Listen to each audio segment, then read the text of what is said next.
Usapan na po natin itong mainit na issue na kung saan ay napahiya po si Marbil. Ayun. Napahiya po ang pinuno ng PNP na si Marbil. Bakit po kanyo? Kasi yung pagsampa-sampa ng kaso ng bata niya, hindi ho, kinatigan ng piskal. So, ibig sabihin po mga kababayan, iyak talo ito mga ito. Ibig sabihin po, yung kanilang mga aligasyon na kesyo inano ni Pangulo tuloy. Excited lang. Inano ni Vice President Sara Duterte itong pinalagan yung PNP. Ay naku po, mapapakita ho natin dito. Ipapaliwanag ho natin na talaga hong sablay. Alam mo naman di ba? Hari ng sablay, walang iba kung hindi si PNP Chief Marbil. Hari ng sablay po yan Kasi alam nyo naman ang mga desisyon yun sa buhay pagdating sa PNP, talaga sablay di ba? Kaya ngayon, eto na, di ba? Kung may pinakasuhan pa si BP Sara nung panahon na nagkakaroon ng aberya dyan sa HOR. Ang problema kasi dito, eto explain ko sa inyo. Ang problema ko kasi dito kay Marbil, ewan ko kung totoo yung sinasabi nila na tila sumusunod sa utos ni Speaker Romualdez at hindi ng Pangulong Marcos. Yun tanong. Ito lang talaga, nagtatanong lang po tayo PNP Chief, kanino ka ba talaga? Sino ba talaga boss mo? Diretsuin mo nga kami. Kasi tila, ang nangyayari ngayon, tila ang boss mo si Romualdez Napaghalataan po natin yan nung panahon na nagkaroon po ng problema si BP Sara Duterte sa Kamara kung saan ipinakulong yung kanyang Chief of Staff at tila inutusan lang ng pamunuan ng PNP na na dalhin yung si Chief of Staff doon nagkasakit, dalhin ibalik sa kung saan man sa public hospital kahit hindi kayang gamutin. Tila ganun Alam niyo ba, ito para lang sa inyong kaalaman, alam niyo ba ang PDL? Okay? Ang PDL po kung sakasakali mga, ito, iba pa ho itong usapan sa Chief of Staff Hindi ho PDL yung Chief of Staff ni BP Sara Duterte Pero sabi nila, pagdating ho sa PDL, pagka kunwari nagkasakit ito, maaari itong mamili ng kanyang ospital na nais. Kunwari pinayagan siya ng particular na authority at that time. Kasi pwedeng korte magsabi sa kanyang i-hospital siya o di kaya pag talagang emergency pwede yung BJMP. At hinahayaan po, pinapayagan po ng isang PDL o may sakit, nagkasakit o may emergency, maaari po siyang mamili ng kanyang ospital.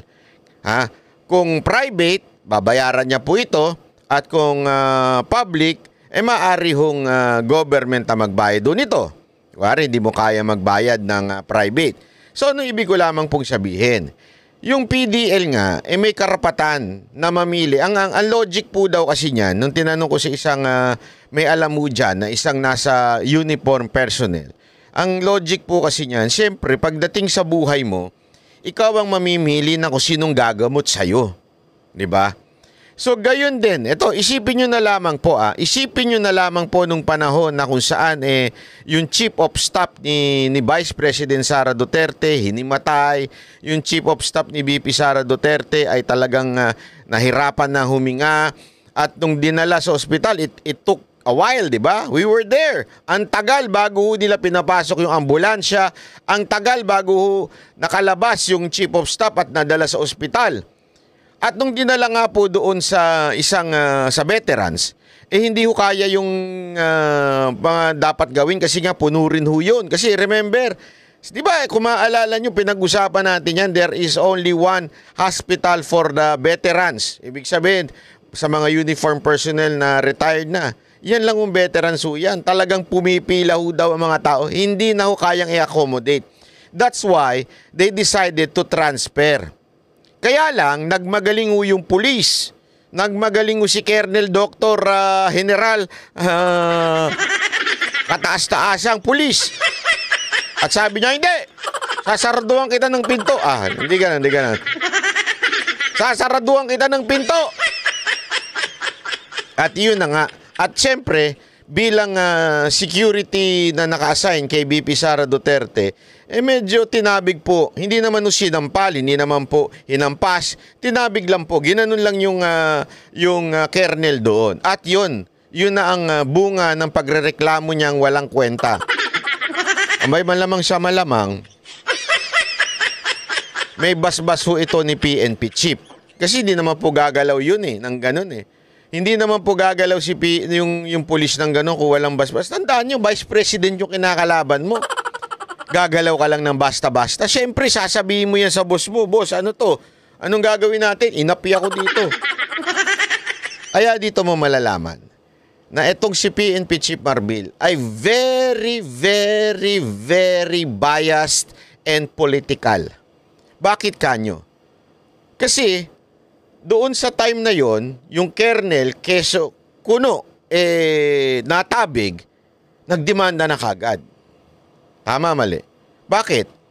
Yung authority nga, matapang si Marbil dahil doon nga sa Congress. Dahil alam naman natin, Congress ang nagpakulong dito sa Chief of Staff ni VP Sara Duterte. Dito ka magtataka.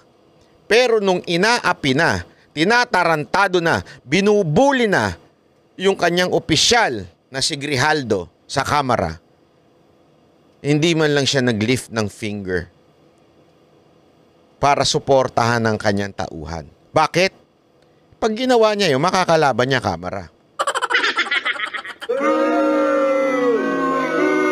Kaya tuloy dito, ini-interpret ng mga ibang mga nanunood, netizen at mga mamamayang Pilipino na sandali, ano ba ito? Sariling pulis ba ito ni Romualdez? Ito ba'y tao ni Romualdez o tao ng ating presidente? Kanino na hubang sumusunod na boss itong si PNP Chief Marbil? Ha? Kanino ka na ba sumusunod ngayon?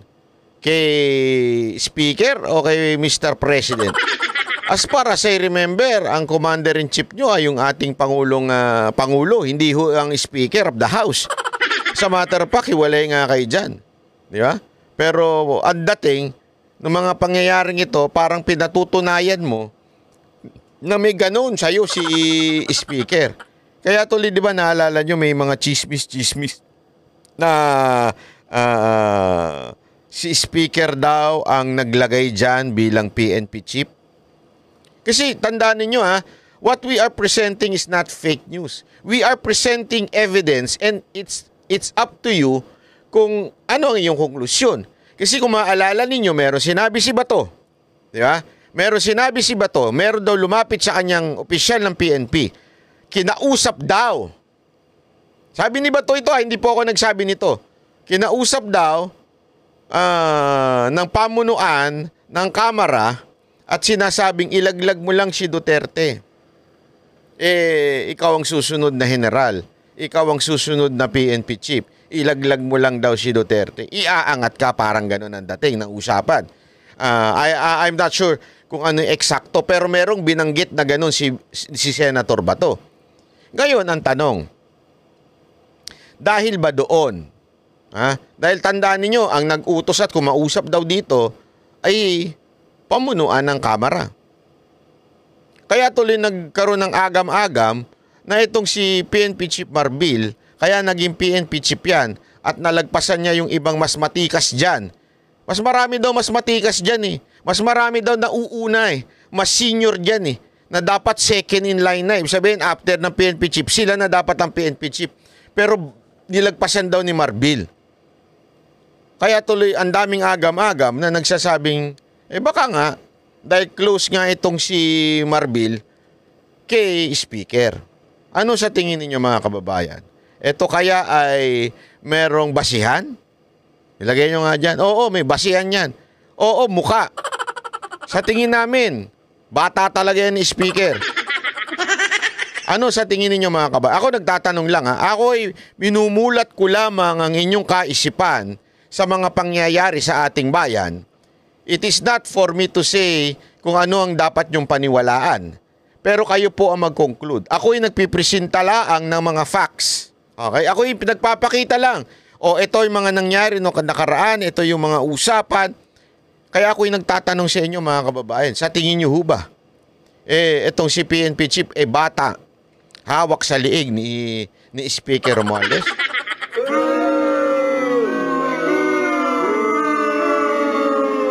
Ito pa ang isang halimbawa niyan dahil dito sa kaso-kaso dito sa QCPD. Alam mo, ang tindi nito mabubuking mo talaga dito yung yung nangyari doon sa detalye ng kanilang demanda.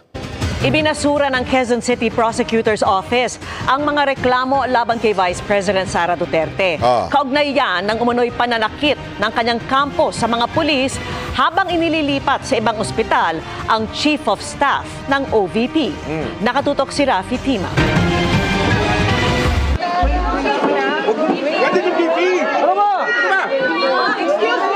Kuha ito Nobyembre noong nakarang taon nang pilit ilipat sa St. Luke's Medical Center si Atty. Zuleika Lopez mula sa Veterans Memorial Medical Center.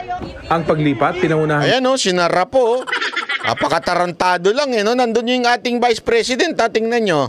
Tingnan mo itong pulis na to. Binabantayan nga siya Sa Veterans Memorial Medical Center. Ang paglipat, pinangunahan mismo ng... Munti kang pang ipitin. BP Sara, tandaan nyo yan Tandaan niyo yung pagmumukha ng pulis na yan, yung opisyal na yan, na munti ka nang ipitin kayo. Ni Atty. Lopez na si Vice President Sara Duterte kasama ang ilang opisyal ng PSG na nakadetail sa bise. Sa kaguluhan, sinabi ni Police Lieutenant Colonel Jason Villamor, Chief ng QCPD District Medical and Dental Unit, na itinulak, sinigawan at ginamitan daw siya ng puwersa ng kampo ni VP Sara. Si Police Lieutenant Colonel Villamor ang napag-utusan noon na dalhin si Atty. Zuleika sa VMMC matapos sumama ang kanyang pakiramdam. Napag-utusan daw na dalhin sa VMMC. Alam mo, ang tanong, sino nagutos? Kaninong otoridad? Yun po ang tanong dito. On whose authority? Kanino nanggaling ang authority na yan, yung pag-utos na yan? Yan po ang tanong natin. Kasi napaka-importante yun yan. Para malaman natin, ano ba talaga ang nangyayari dito sa PNP? Sunod-sunuran na lang po ba talaga sa speaker ito? Kaninong kautusan yan? Malalaman natin yan, unya-unya. Ipapakita natin dito yan. Malaman natin kung kanino at sino nag-utos yan. Pang nasa detention facility ng Kamara.